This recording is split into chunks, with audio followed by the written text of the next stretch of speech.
To fix a Kenmore washer leaking from the bottom, start by identifying the source of the leak.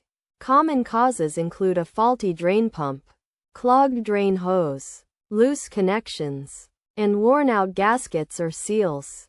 First, unplug the washer to ensure safety while working on it.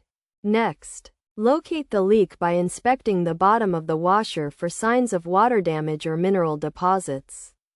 Check the drain pump, drain hose, and connections for any blockages or damage. If the leak is coming from the drain pump, you may need to replace it. To do this, disconnect the electrical connections and hoses. Then remove the pump from the washer.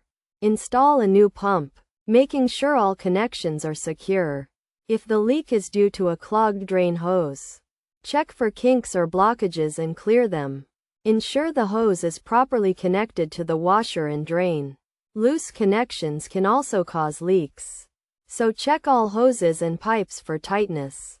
Tighten any loose connections and replace worn-out gaskets or seals.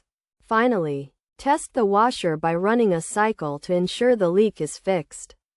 Regular maintenance, such as checking and cleaning the drain pump filter, can help prevent future leaks. By following these steps, you can identify and fix the source of the leak, getting your Kenmore washer working properly again. Remember to always unplug the washer before starting any repair work and follow the manufacturer's instructions for specific parts replacement.